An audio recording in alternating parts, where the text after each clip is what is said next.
All right, chat. We're gonna continue with the quote-unquote new player account. Now, first we're gonna flashbang you here, apparently.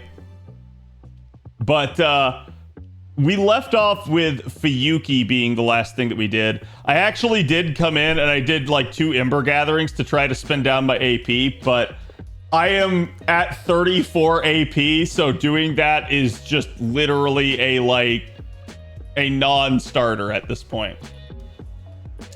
So the first thing we're going to actually do, and it doesn't have to be for you, you can do other stuff. We're actually going to come right over here and we're going to spend some FP. Actually, we're not. We're going to do the free FP roll. Going to click through just to quickly see, do we get anybody else? Get a new caster. Mozart. Yes, Mozart is an arts buffer. He's a 1-star. His buff duration's basically only 1 turn, so it's not great, but it's still an option. So I will take it.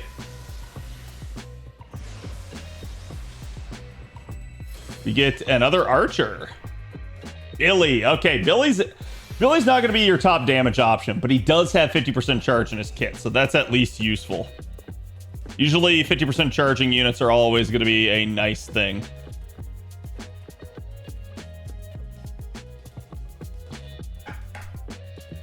Okay. Let's see. I actually have 9,000, so why don't we roll the rest of this out? See if we can manage to get anybody. And now... Oh, Berserker, finally. Asterios, okay.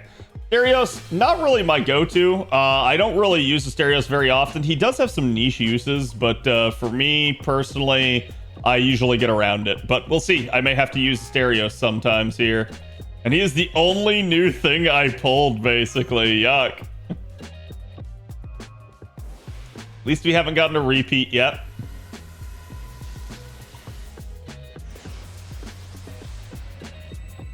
Okay, Assassin. Matahari. Matahari, definitely not known for her damage output, but she is at least a decent debuffer, so she can be used as sort of a setup unit for other units.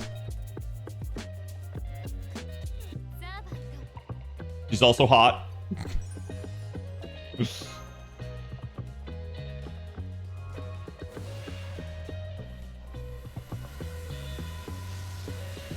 Okay, another servant. Aba. All right, Fergus. So Fergus is, I think, our first duplicate. Oh, no, wait, no. Oh, no, I've been using Fergus so much in the tower. Never mind. On my other account, I've been using him, so it's like, oh, yeah, we already had him, but we didn't. And this is Jason. Guarantee it, because Jason is the only low-star saber. So Jason's actually a pretty decent get himself. He can actually be an arts looper for you. Might be able to make some stuff work with that, but admittedly, his attack power not too strong. But Fergus is at least a good AoE saber, so there's something there. Zhangju. Okay, Zhangju actually is a weird one for this account early on.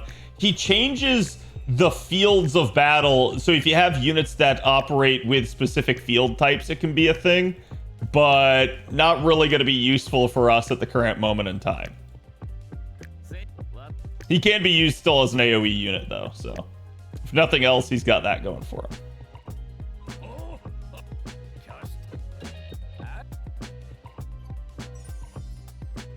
Okay, let me see. Do I have enough? Yes, I have 3,000, so we can do one more full multi, and then I'll probably just abstain until I have enough for another full multi. And Chen Gong. All right, that's going to be a good one to pull early. Chen Gong can sacrifice units in the party. So think about it like a rash, but you do it to someone else. And Hassan with the Cursed Arm, another decent single target assassin. He's at least got some survivability in his kit.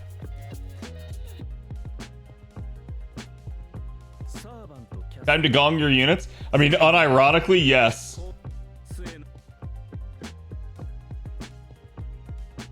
Zabania.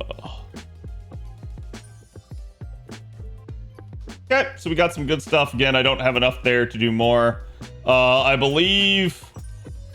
Yeah, I probably have enough to do an entire multi here. Let's just see what the banners are. We've got Jalter. We've got Scotty. We've got Durga. And the start dash guaranteed summon. Oh man, that's just evil.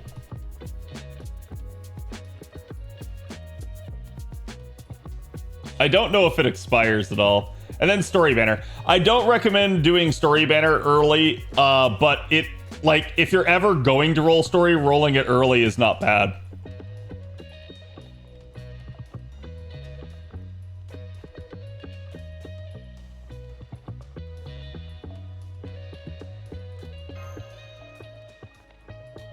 Why not? Now, you can choose to save to pity. I'm not going to hit pity anytime soon on this account, so we're just going to go ahead. Basically, Scotty here is one of the quote-unquote meta supports. She's 50% charger. We get our actual first duplicate. We're going to roll out some tickets here. I have 10 of them, which should be enough to get me to the quote-unquote 11 spin.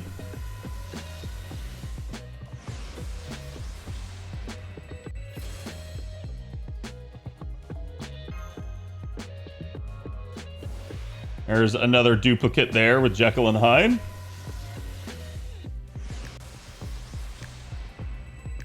Ooh, Shufu, yes. That is a really good pull early for this account. That is spicy good. So Shufu is an alter ego. It's one of the extra classes, but you're primarily going to use her in her support capacity. She's a really good looping facilitator type of unit, so making a unit Noble Phantasm multiple times in a row. And that's really, really nice for her. She can set somebody else up to do that, and it's a good unit to have in your account.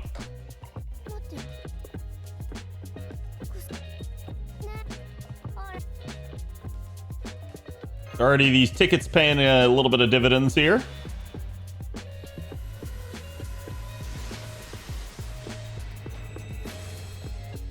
Not a terrible craft essence.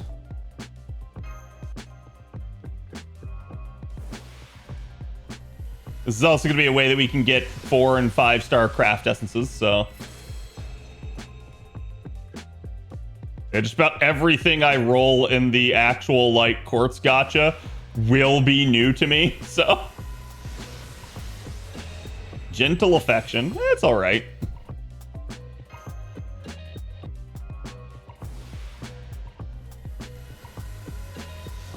Oh, another servant.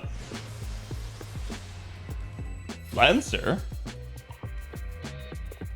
Proto-coup. This isn't the coup I was looking for. This is another one of his variants, but still a good one.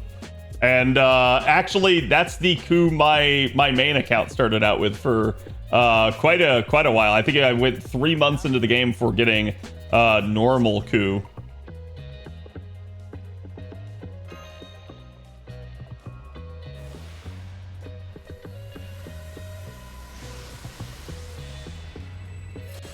Curious collection of masks.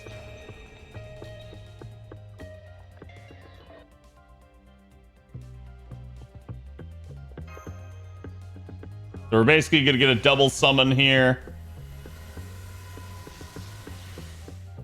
Get a servant. It's caster. Geronimo. Geronimo's actually a pretty damn solid AoE. And right now, out of the AoE casters I have, he's actually probably the one I will level. I bet that surprises chat. Okay, here comes the double.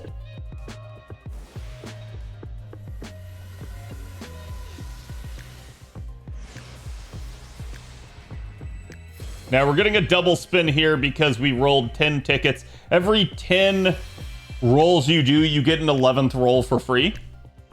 Jekyll and Hyde again. Gotta love it. Oh, please not a double Jekyll and Hyde. Jinky. Okay. So literally both the assassins we already had already. Not the best result there, but it just means that we have duplicates of them. In FGO, when you get a duplicate, you combine it, it becomes an increased Noble Phantasm level. And you want to do this all the way up until Noble Phantasm level 5. After that, you can't increase it anymore, so you can just burn the additional copies for mana prisms and stuff. But I don't recommend burning anybody before you get them to NP5. Okay, we'll close that. I will spin out my one multi here, and we will cross our fingers. Hopefully we get something good. With an actual multi, you're guaranteed at least a 4-star thing or higher. It can be a craft essence, which is what it's normally going to be for most people. Hi, Jinky, again. Or it can even be a servant. And that 4-star thing doesn't have to be 4-star either. It can be 5-star. So loading is good. I mean, everything in here is going to be loading, so I don't have anything yet.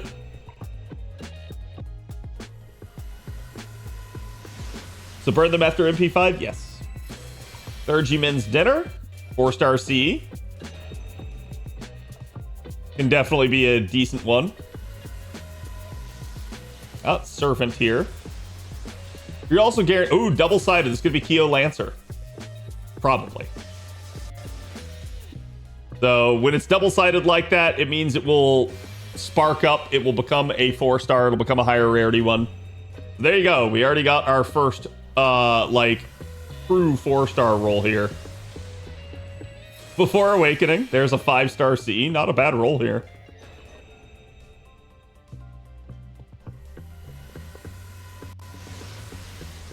But that also means now nothing is guaranteed.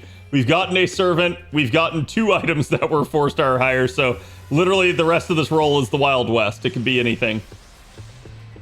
But no part of it is guaranteed. Babbage. Babbage is a decent AoE. I'm not a huge fan of his nowadays. I feel like he needs some love in the buff department, but he's still serviceable. The illegitimate red child's dream. Your chat likes this one. Another servant. Writer. Oh, good. We need a writer. Mandricardo. Not the best writer I could get, but at least another serviceable one. He's a single target writer. You just have to be careful because he can kill himself with one of his skills. But again, as we mentioned before with a rash, killing yourself can actually be a really, really good thing. Lancer, Romulus, there you go. Now, obviously, killing yourself can be a bad thing too. Like, you know, if we're talking real life, don't kill yourself. If we're talking in-game, killing yourself can be a problem if you kill off too many of your units. So not a good thing if you're trying to like get a fight down. But maybe if it's a calculated risk and you know you can afford it, it's good. Hassan of the 100 Abs.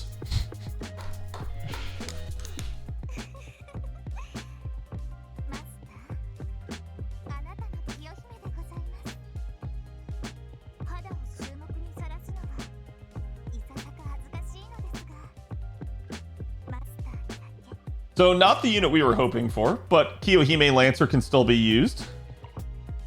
She'll at least be a decent single target Lancer for us. Though admittedly, not a lot in the way of survivability on her, so that's going to be something to watch out for. And hello, Ash.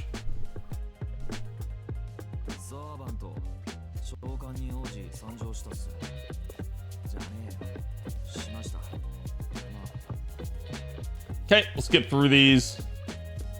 Roman. I actually didn't say a whole lot about Romulus, but Romulus is actually a really good AoE Lancer. He's probably who I will level over even Hector.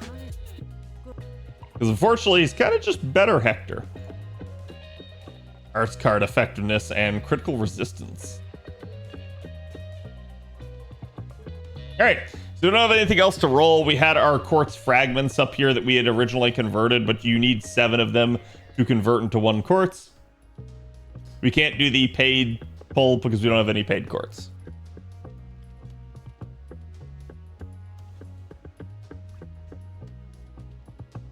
Come on, foe. You can do it. I believe in you. So, like we said before, we completed Fiyuki. There's a couple of other things that we would like to do here. Obviously, there's the Pilgrimage Festival and stuff for this. That may be something we may do. We also have the Special Ascension. There's 89 days left on that. And let's see. Do we have... Yes, the special summon. This is one of the things I really wanted to talk about. So this is a free SSR. You can choose them. It is a guaranteed one that every new player gets. There are a couple of schools of thought of how to approach this. Some people will tell you, hey, just go with your gut, go with whoever you desire, whoever you think is the best. Others will tell you, try to pick the best one for gameplay, not just who you like the most, right? And it really depends, because to me, there are definitely units in here that I really like. There are units in here that make a whole lot of sense from a gameplay perspective. I have an entire video talking about this. I also have an entire section of the new player guide devoted to this. Just a couple of brief standouts here that I can mention for you. Basically, Waver, aka Zhuge here, Lord El Melloi II. He is a generic standard support. He gives attack up to the entire party, defense up to the entire party, and a targeted crit damage buff. But at the same time, he can charge a single unit in the party by 50%.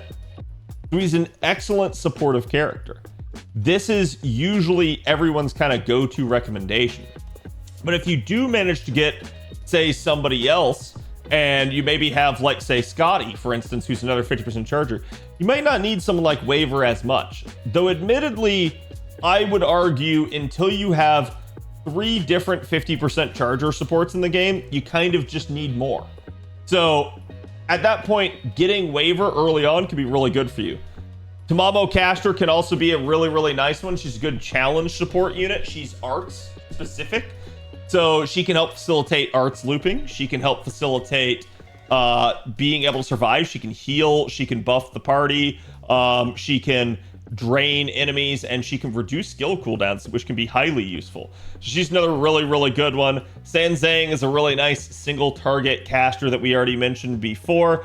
Ozzy is a really good support in and of his own right. He's a single target rider. And then there's all number of really good, strong AoE units and single target units in here. So like I said, this one really just depends. It doesn't matter. You can choose whoever you like, but I'm going to tell you this is probably the first big choice you have in the game.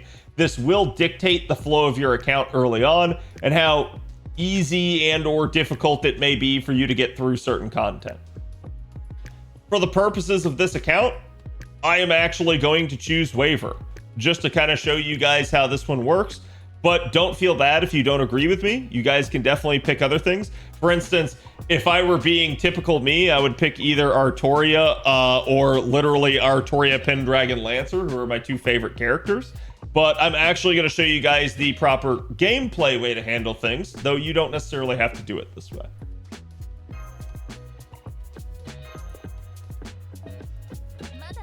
Okay, so we already have him exchanged there. Now, I can immediately, if I so choose, use the special ascension on him over here under the enhancement screen. That would immediately power up Waver to level 70 and, sorry, level 80, and he'd be through that final ascension and he'd have all of his skills unlocked. It's definitely a choice that can be made. If you feel like you want to wait and hold off and kind of like save it for somebody, if you maybe know, like, for instance, I chose Waver. Waver was a unit that was out really early in the game, so his mats aren't too terrible to get.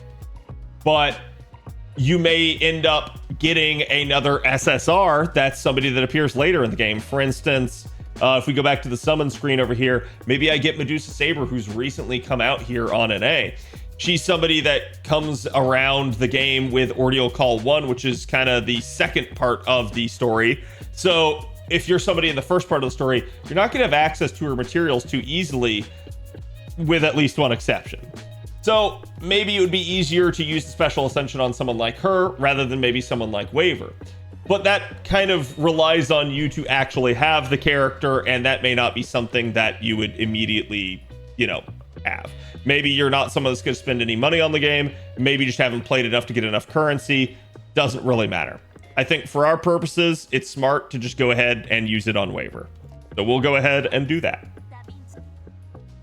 So again, this is the special ascension. Like I said, it takes the unit through the 4 ascensions and completes all of them. That doesn't put them at max level, because the way a unit usually works is they level up to an ascension, then they clear the ascension, then they level up more to the next ascension, then they clear the ascension, and so on. But the last ascension, you can still level up more up to the cap. So it's not going to put him at cap, but it will put him through his final ascension.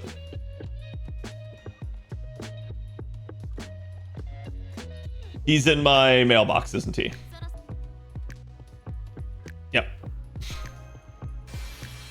Sorry, when you pick him from a ticket like that, you got to go get him out of the mailbox, because they need to do the whole intro thing as if you had summoned them.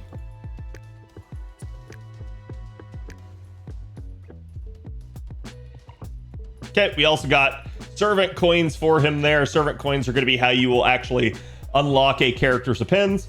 If you're unsure about them, my advice, don't touch them until we talk about them, which we're not going to talk about yet. All right, so now we've got him. We're going to come in here. We're going to find him. Here he is right here. We're going to select him, and we're going to perform the special ascension. This is going to basically not cost us any QP. It's not going to cost us any materials. It's actually going to be a wise decision, because it's going to save us on a bunch of rather annoying caster materials early on in the game.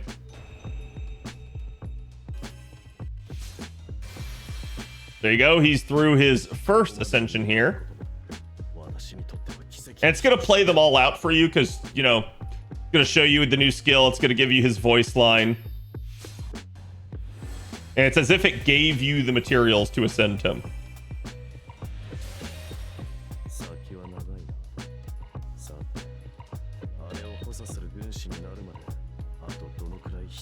So with the first ascension, you unlock the second skill. Everybody starts out with their first skill.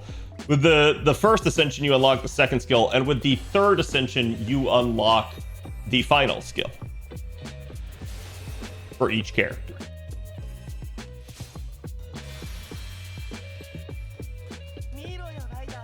Waver has that whole reverse Benjamin Button thing going on. As you ascend him, he actually gets younger. Don't worry about that too much. All right. Now Waver is through his final ascension. So his level cap is increased to 90, which is the current cap in the game, short of you grailing a unit. And so now he will have all of his skills unlocked, and he will be level 80, which is ideal for me.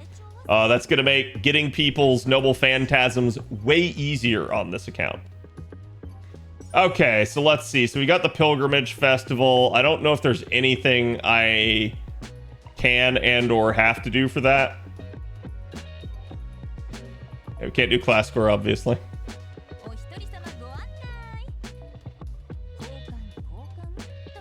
Can't touch any of the events right now. Most of their periods have ended, and the current one that's ongoing, we don't qualify for because we haven't advanced story enough. That's actually going to be your primary reason to get story done. Welcome to the Mana Prism shop here. But just a brief aside about that again.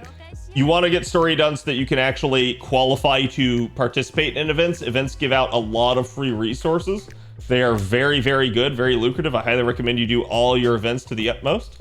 I will talk about them as we go through them eventually. But again, it's just a good idea in general to try and do as many events as you possibly can. So here we are. We are at basically the Mana Prism shop. We're going to come in here just for the one Mana Prism, and we're going to go ahead and buy the Lantern of Chaldea there because it's just one and it's a very cheap cost. Some of these are time exclusive. I have an entire section of the new player guide talking about this as well. Generally, summon tickets are your first and foremost thing that you want to get, though there can be some other reasons to do other things with your Mana Prisms. I will at least go for the summon tickets for right now. I will get as many as I can for as many as we have. We have 17 days before these expire. You may have less depending on the day you start the game. If you miss some, don't worry about it. It's not the end of the world, but summon tickets are actual gacha currency. So they're usually the first thing you want to buy over everything else because they are time limited and they change every month. Got the rare prism shop here. You're only going to get rare prisms from other things. Basically, you can see here it says you'll receive this item in addition to mana prisms when you sell or burn 4 or 5-star servants. You really don't want to do this until you've gotten NP5, like I mentioned before. It's generally not worth it. You'll get rare prisms from other means like campaigns and stuff, so don't feel pressured to burn your units in order to get it, especially if you're not ready to. Again, this doesn't apply to embers though, so any of the experience cards that you use to level up, it's not going to work on them.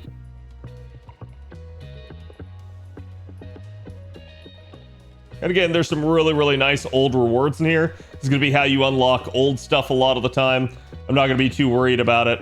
You got the evocation leaves and stuff, and this is basically going to be things that you'll get with your login bonuses and doing your dailies. There may be some campaigns as well that'll give them to you, but these are really nice as they will allow you to unlock welfare servants. That is free servants. And you may be thinking, oh sure, but the welfare servants aren't that good, right?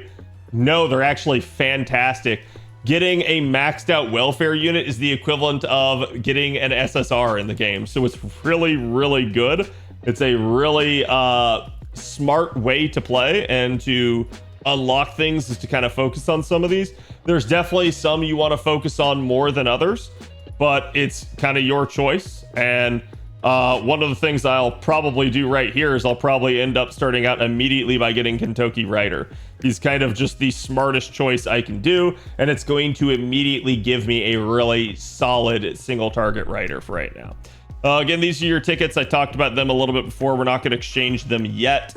They do give free resources, but until I'm aware of what resources I need, because I don't know off the top of my head, I'm not going to exchange any of them yet. And they can kind of sit in your mailbox too. Like you can see, you have 109 days. You're going to grab an additional copy of him. That's going to increase his NP level. We'll at least get him up to 2 there. Okay.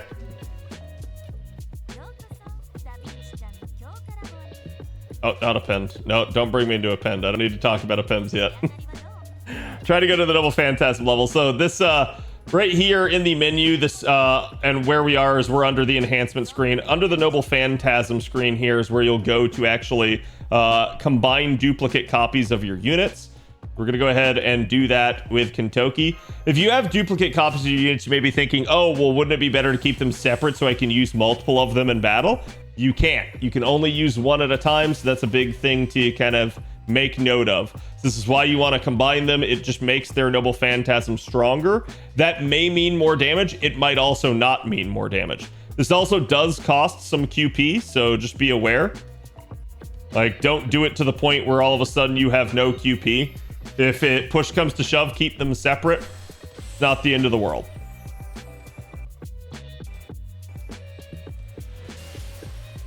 Like, for instance, I'm not going to combine the other copies of Jekyll and Hyde. I will lock them, though. This is something that you should do. Make sure you lock additional copies of units, because especially for low star units, they're not immediately like locked, and that can result in you accidentally burning them before you're ready to. And you definitely don't want to do that with like 4 and 5 star units, though I believe now at least they are automatically locked.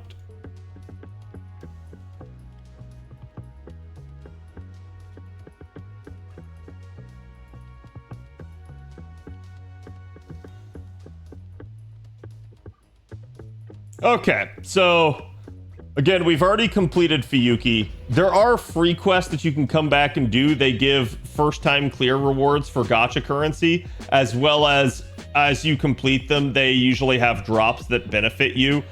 These are going to give you ascension materials and stuff, though it does depend on what you're trying to do. Again, we have other missions in here that we may have done. Go ahead and make it a habit to come in here, retrieve these materials and stuff, because some of them are going to be really useful to you. You're going to need them for leveling up your units and ascending them. And so it's a good idea to kind of get that stuff done. All right. In here, this is your Chaldea gate. This is where you're actually going to come for your daily quests. These are things like Ember Gathering to get more experience, training grounds to get statues and skill gems. So statues for ascension, skill gems for your skills, and the treasure vault, which is going to be where you would go to gain more QP. Interludes are where you will have various story chapters pertaining to individual units. They will sometimes accompany a increase. You can see right here, this one does not immediately give an upgrade to Proto Coup, but it does at least give a reward, so they're always worth doing. They give really nice stuff sometimes. And rank up quests are the exact same thing as interludes. However, they always include a upgrade, and they basically don't have any story attached to them. So think of it just as a streamlined method of getting a buff to a unit. And they are permanent buffs. Advanced quests are where you will come basically for some unique challenge quests.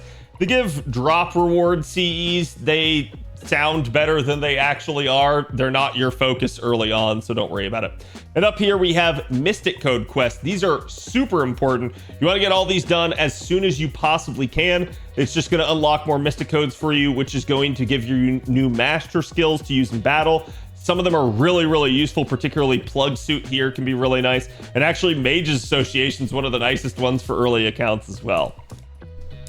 Okay, let's go ahead and let's go right into Orleans and let's advance story a little bit. Jalter. Now, I have not leveled up any of my units, really.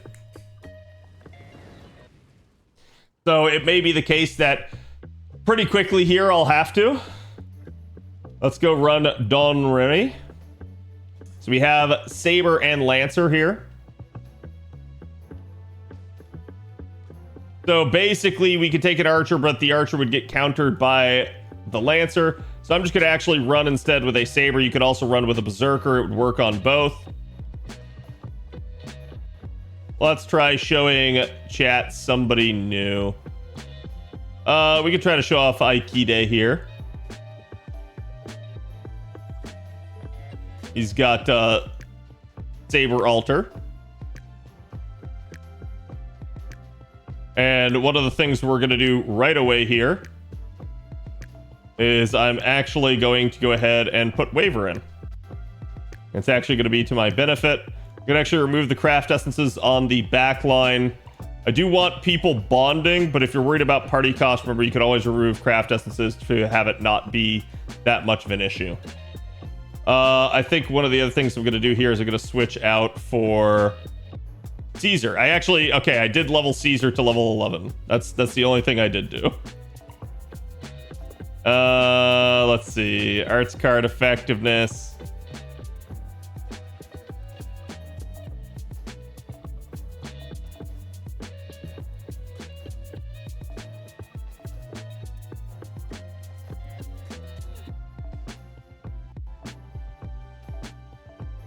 Yep, we're actually going to go with Collection of Mysterious Masks.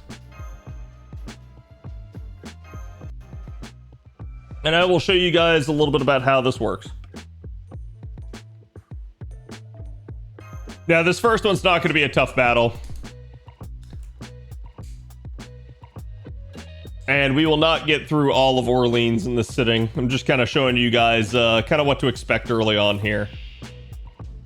So again, really easy battle, 1 out of 2, very low health, just about as low as Fiyuki right off the bat here.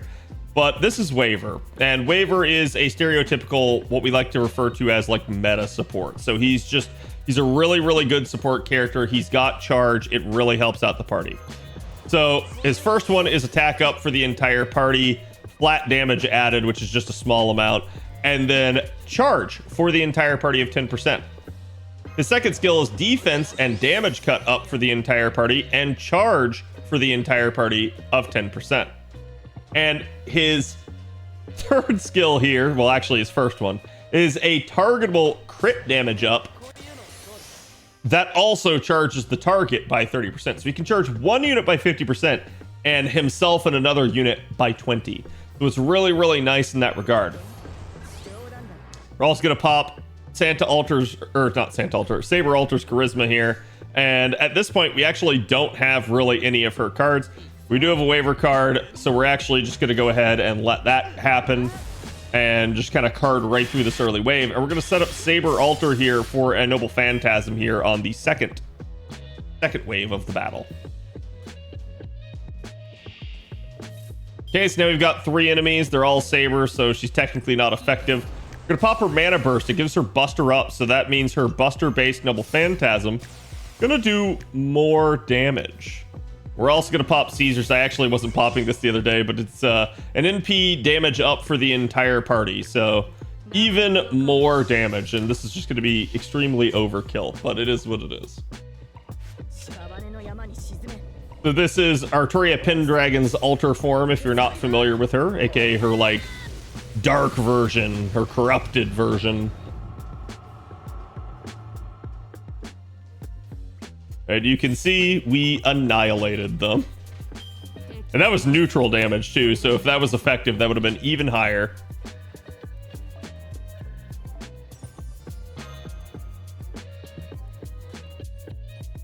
Okay, just gonna skip story. I recommend, again, don't skip story on your own. I've already seen all of this and done all of it, so you guys don't have to watch it with me. But I do recommend doing it on your own because it's an amazing story.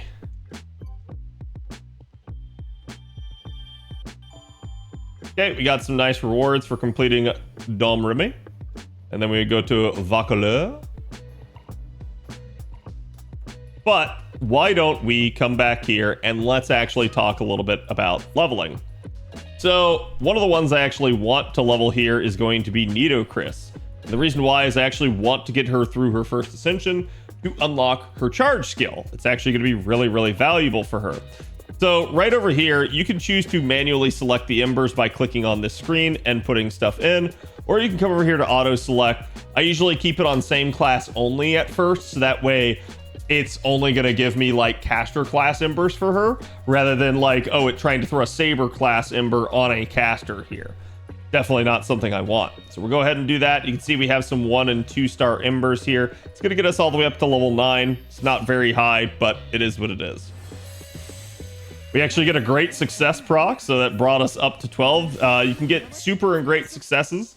They are, I believe, double and triple like enhancement respectively, and what they actually are good for, again, is just getting more experience. So instead of going all the way to 9, I went all the way up to 12. You're probably thinking, but Khad, you just said double or triple and you only got to 12 instead of like 18 or something. That's because levels are not linear. They have different values of experience. So as you go up in level, more experience is required to go up in the next level. So we did actually get, you know, the proc there, but it just didn't translate into that many more levels because things start getting steeper, especially for the 1 and 2 star embers pretty quickly there. Now, I could choose to expend other embers if I want. I do have some of these all embers. It may be to my benefit to do so early on, so we're going to go ahead and use some of that.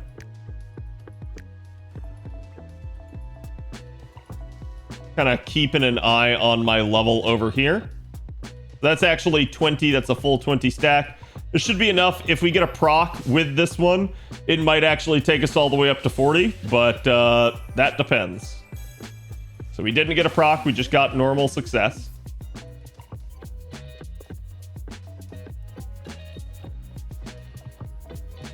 Why is that filtered? Hold on. Yeah, that should not include that. So what do you want to do if you notice that it's including other servants? You can actually feed servants to other servants for experience fodder. I don't recommend it. There's no benefit. So what I do is I come down here and where it says by type here, I filter to servant experience. And then boom, I will only see those. Sometimes you'll want to filter by foes. Those are the enhancement items that make a servant's attack or HP stronger. But you don't have to do things that way if you don't want. You can also click and hold down and drag, and it will give you more. Oh, come on. I'm actually gonna fish for a proc here. I'm not gonna do a full stack.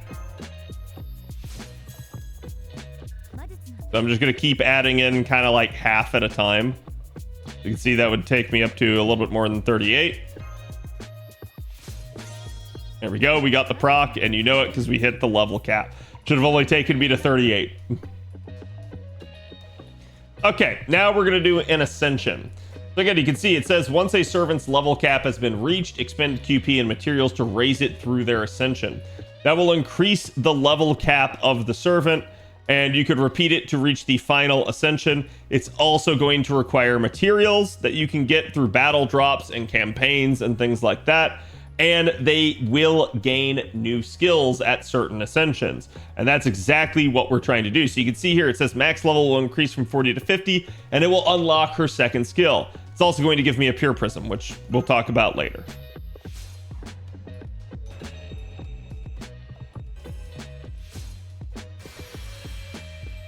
There you go. She gets a new appearance and basically talks to us. That's what's going to happen with all of your ascensions, except for the second ascension. You don't get a new appearance for that one.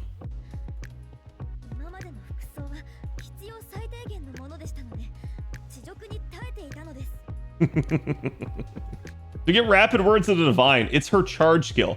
This skill, if leveled appropriately, can charge Nitocris 100%. So it's really, really valuable. So now let's go ahead. Let's go look at her skills. Let's go over here, and you can see it's going to require caster gems. I don't have a lot of these yet. The base value of this is not revealed in game. So now I'm going to show you another key trait that you can do in order to help yourself out. You can come over to the site called Fandom Wiki, basically, and you want the fategrandorder.fandom.com wiki here. And one of the things that you can do, you can, click into the servants here, class, to find it that way, or you could just type it in up here in the search if you know who you're looking for. We were looking for Nitocris. There are multiple variants of Nitocris. There's an altar version, there's an assassin version. We're looking for the base version here. So now on this page, it will actually show you the base values as well as the maximal values, including the maximal value if you grail a stat here, and same thing with HP. It's also going to show you the servants' kind of raw behind the scenes stats, what their attribute is, their basic traits, their gender, you name it. And sometimes these traits will change depending on what ascension form they're in. It'll show you their card deck, the number of hits that each card type has, which can be important. I do talk about it all the time in my servant analysis. And then their skills. So if you want to see how much Nitocris's second skill gives, its base value at level 1 is still 60% charge to herself. At level 10, it gives 120%. That is the maximum value a skill can be, is level 10. We actually don't need that. We only need to get her to 100. See, this is actually a skill that you could literally just go like, hey, I think maybe level 8 would do for her. But since we don't have a whole lot in the way of skill gems yet, I'm actually going to abstain from this for right now, because 60% charge is still a heck of a lot more than she did have. Because if I do want to use anybody's skills, it's probably going to be over here on this end with Waver. So he's kind of the better caster for me to invest in at the moment, but there's definitely some value regardless. We're going to go ahead and use that. It's actually going to use quite a bit of my QP, but this is going to make his attack up a little bit stronger. This will help me out in the sort of realm of, hey, I actually just need more capability. I need more firepower. So getting him up to that point will really help me out. So who else can we level then? Well, you can see over here on the right side, we have our servant experience displayed for the various classes as you go across.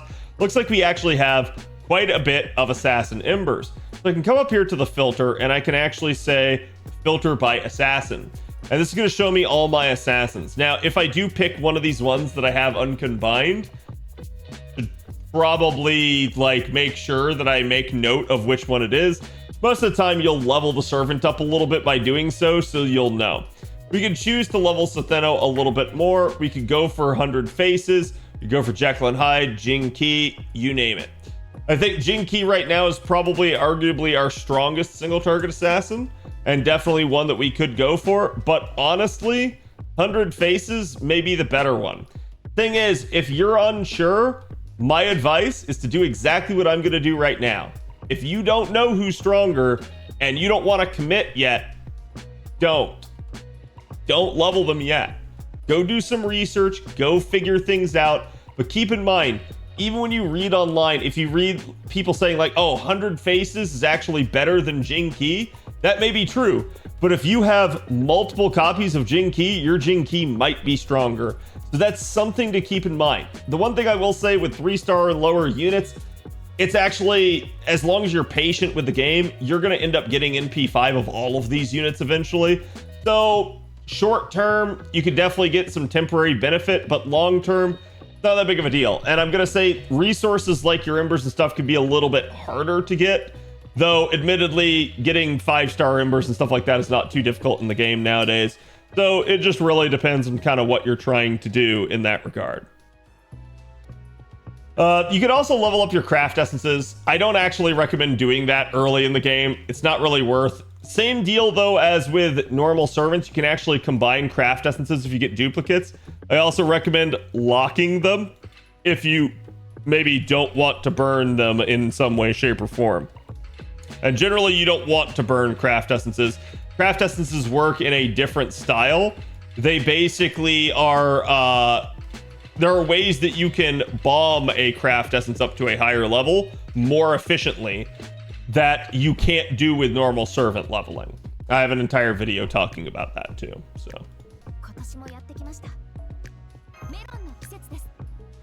you can see we actually even got some quartz for raising a skill for the first time. And we even have some foes in there as well. But yeah, just kind of coming back in here to the leveling screen. Looks like we can level a Lancer. Out of all of these, Kiyohime is definitely the new SR that we got. She'd probably hit the hardest for single target purposes. But I'm actually going to level Roma. There's basically no downside to it at this point. Ooh, I have to be careful with that. That click and drag is a little bit hypersensitive here. And I actually can't see too much on the screen. If you actually want to change that, you can come down here to the bottom left and you can click this button and it will basically reduce the like screen space that the embers take up. I'm only using Lancer embers on him.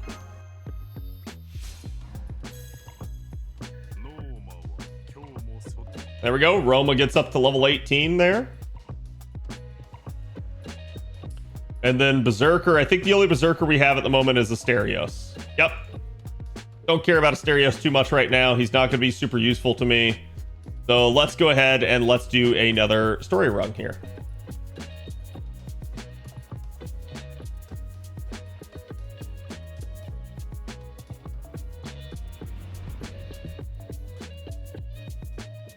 Okay, so we can see it's Archer and Saber. Now, I could get to the point where I could start using multiple meta supports and trying to 3-turn our way through it. It's not going to work out too well for us if we try that, so let's instead just walk right over here. I'm actually going to take an Archer for this one. And why don't I take everybody's favorite Archer, Jarcher? If you don't know who Jarcher is, it's John Archer, aka Joan of Arc Archer. Let's see. I will swap this out for an Archer here on the front line as well. Why don't we throw in Billy here, though Billy's probably going to get pancaked. And actually, why don't I just go ahead and switch for Nidochris, since Nidochris can charge herself now. That will actually make things go quite well for me.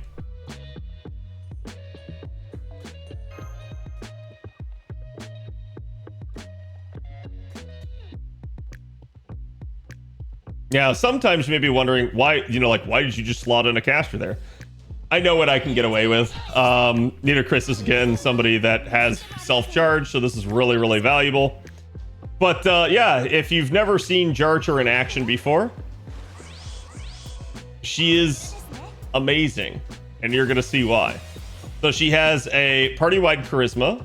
It also double buffs good allies. So that's why both Waver and Nidochris, who both have the good alignment, actually ended up getting a second charisma buff there. But basically, we're going to go ahead and fire off her Noble Phantasm, and she is going to bring the power of the ocean to these enemies.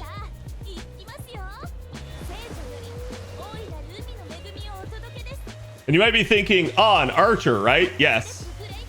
John Archer shoots them with dolphins and whales. I don't know, man. I don't make up the rules.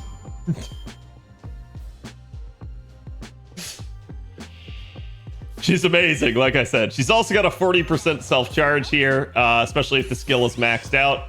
We're going to go ahead and put Waver's attack up on her. It's really all she needed. Technically, we were really close to Nitocris. We could have done that as well there to get Nitocris to her NP. We're just literally going to NP with Jarcher again. But you know what? Why don't I show you her attacks first? Where she hits them with a dolphin and an inner tube. Maritime violence, indeed.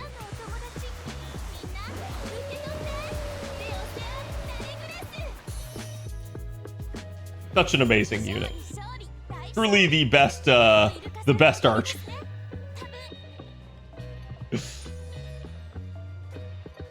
Okay.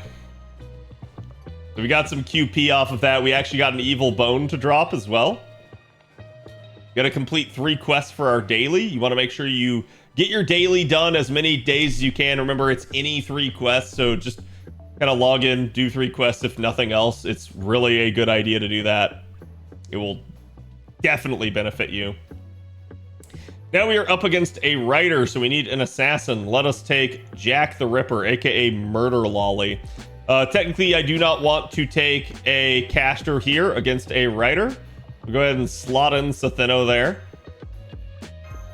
And you might be thinking, well, you just left Waver in the party. Yeah, well, Waver is a support unit, so he'll either die or he'll just hold his own. One or the other. Never be afraid to experiment. The worst thing you're going to lose is AP. You want to be as AP efficient as possible in these games, but it is not the end of the world if you are not.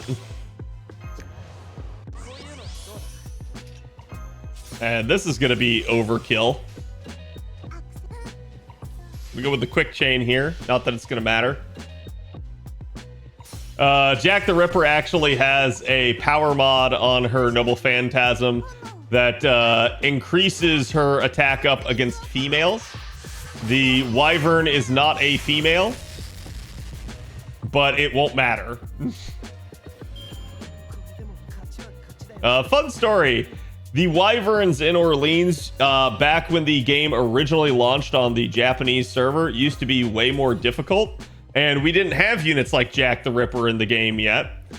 And so that's where the title of Regend was conferred to basically Sasaki Kojiro. He was a 1-star assassin, famous from Fate Stay Night.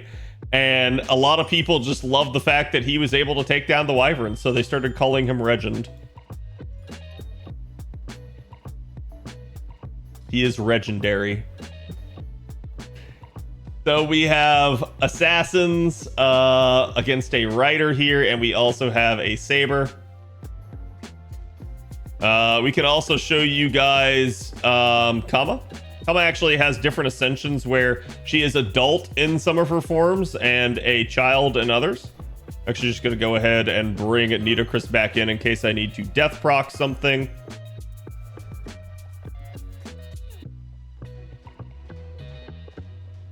Why Regend? I believe it has to do with the pronunciation.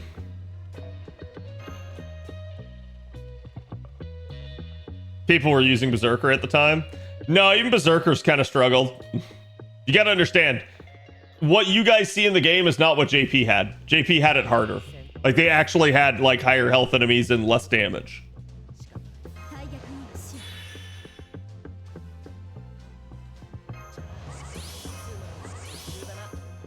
Gonna go ahead and pop all 3 of Waver's skills on her there. Gonna pop her first skill. It's gonna increase her death chance. And form a mighty chain then with the back cards.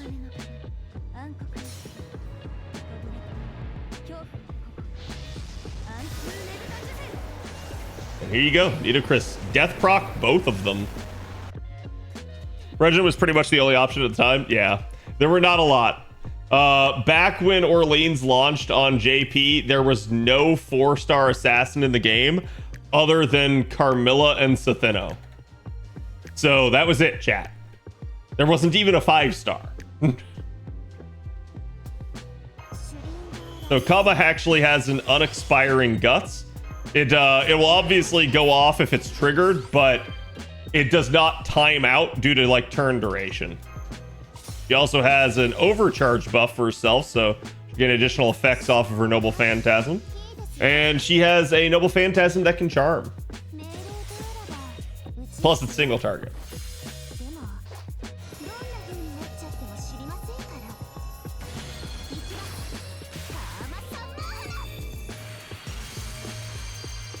And down goes the Wyvern.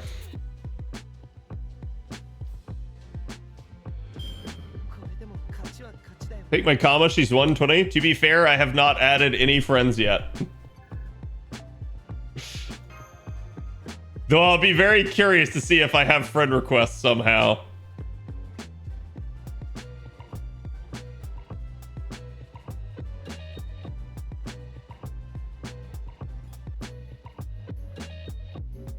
No. If you have a friend request, it'll appear down here. You get kind of like you have the notification icon on summon. You'll get that on friends.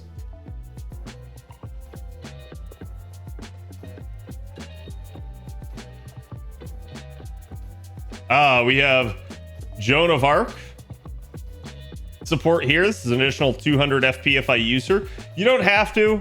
I definitely will get away with it at times, but it definitely takes you a little bit longer to do things that way. But she's a very defensive oriented unit, not really like for high octane offense, but as a ruler, she's an extra class. She's basically resistant to just about everybody, or at worst neutral. There's very few classes that deal effective damage against rulers, usually berserkers and Avengers, which is another extra class.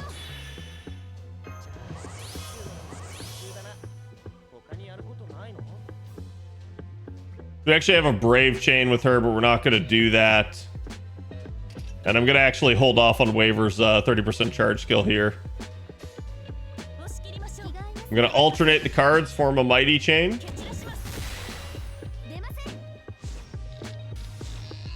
Since Nitocris is actually level 40, she can hit decently hard now. She's actually higher level than the John in the party.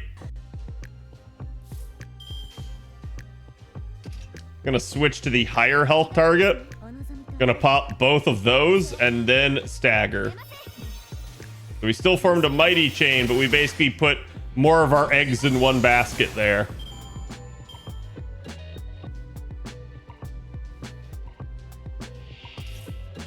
And last but not least, the Wyverns. Now remember, Riders are a counter class to casters, but it's not going to matter probably. We're still just going to send it. However, I will show you Janu's NP, aka Jeanne d'Arc. So her Noble Phantasm is a defensive one. It provides invuln to the party. However, this is going to be probably the old version where she'll stun herself.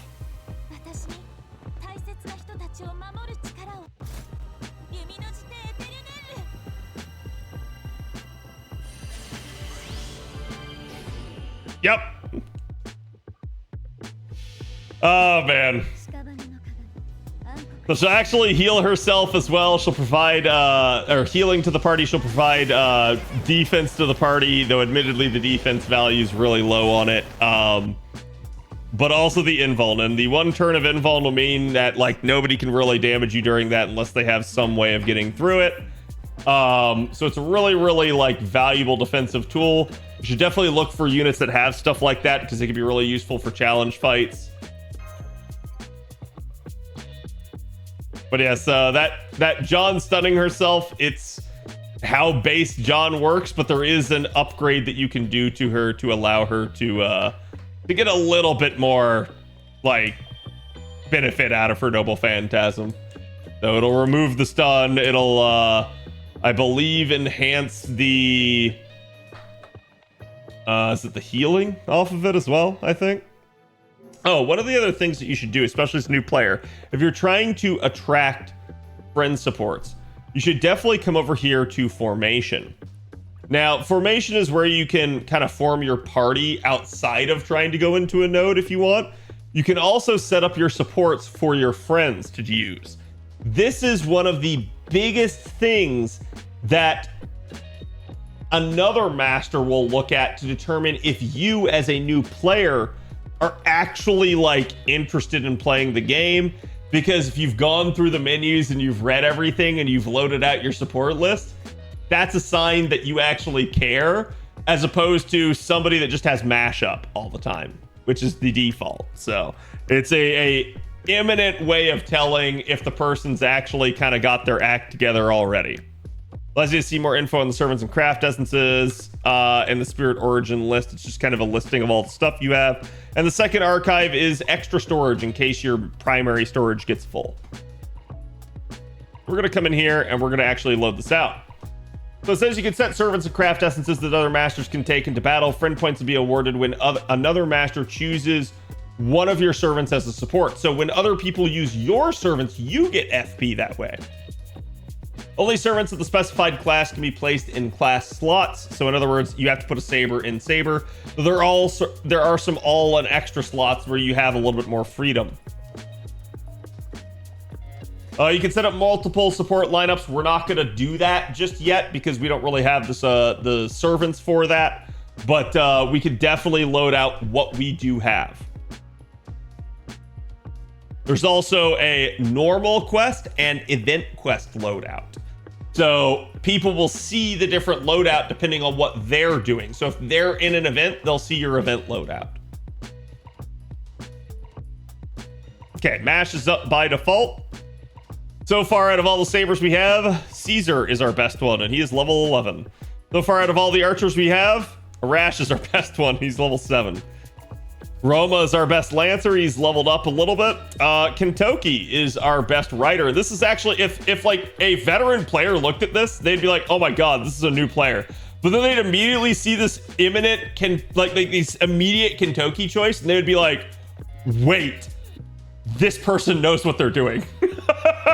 They would immediately go like, oh crap, that person's actually like understanding. Same thing with the waiver choice here.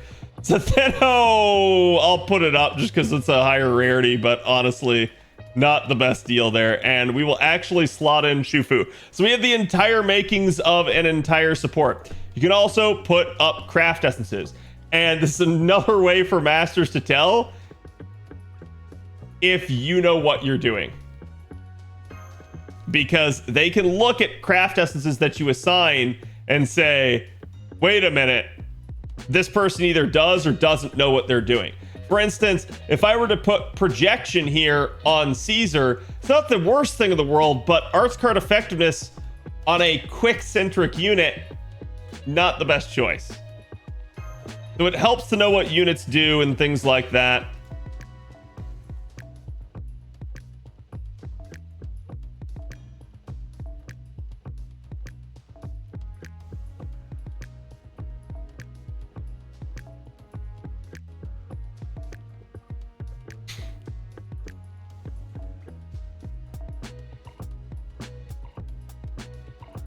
There's not really much I can actually put on Arash to help him yet.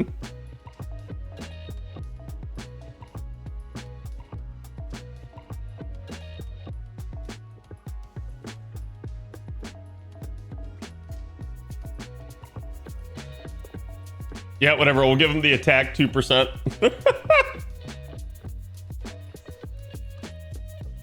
I'm actually going to give Roma gentle affection because he actually has Imperial privilege. So that can heal him.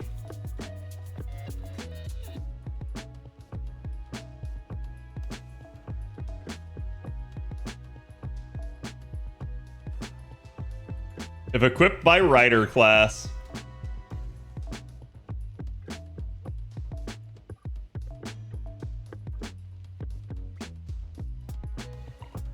Gonna give him the debuff resist. Gonna give her the death success rate because Sitheno actually can death proc. Gonna give Iron Willed training to Asterios.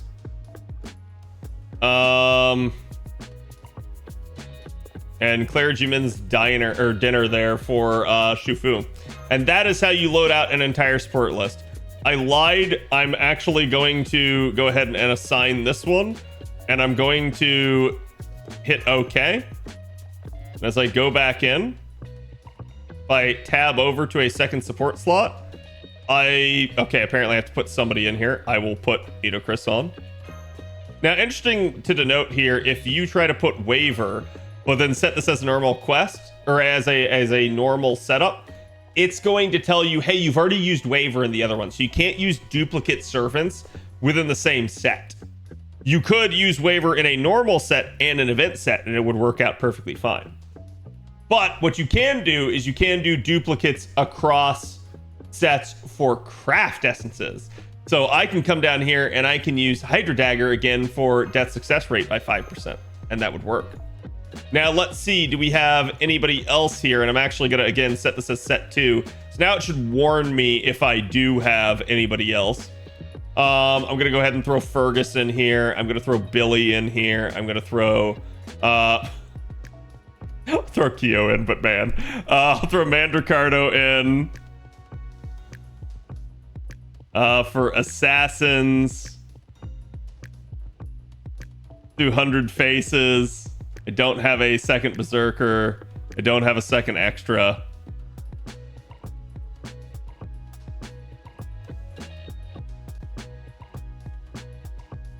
Maybe Chin Gong over there.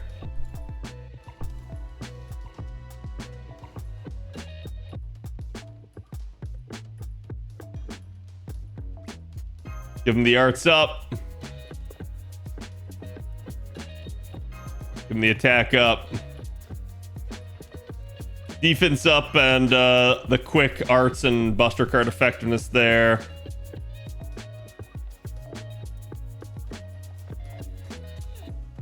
Give her the NP gain. Commander card of the arts card effectiveness.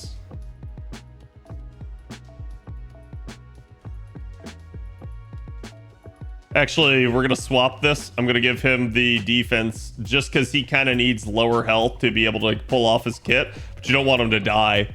Meanwhile, I'm gonna give her the arts card effectiveness, since technically she's all 3 card types, but because again, she does have a tricolor buff, but her noble phantasm is primarily arts, so it's another easy way to be able to tell. There you go. That is how you load out a support list. Now, again, you're going to have to know what certain units do. If you need to, go look at the wiki like we mentioned before, or kind of come in here and read through, look at what their noble phantasm does, look at what card type it is, and that can help you with the loadout a little bit that way too. If you're unsure, put something up. Again, like I said, it's not the gravest sin to basically have a, how do I put it, like a wrong and inappropriate craft essence on a support. It might be something someone will look at and roll their eyes, but it's not the end of the world. So when in doubt, put something on, but hey, it's totally up to you to kind of determine what that is. So again, that's us kind of already advancing into Orleans. We've loaded out support list. We've done a little bit of enhancement, done some summoning, talked about dailies, talked about kind of getting your account together already for presenting for your support list for your friends and stuff. So this is kind of getting you already off on a good track. We're going to go ahead and end things here for this session, and I will see you guys for the next one. If you haven't already, make sure you, again, follow me on all the channels. We're now live streaming on 4 different channels: Twitch, Twitter, YouTube, and Kick, all at the same time. And join the Discord. We have a community of over 3,000 people. Feel free to get in there. Come talk shop, come talk FGO, or just Fate in general. We're always happy to have you. And again, I'll see you guys for the next stream. Later.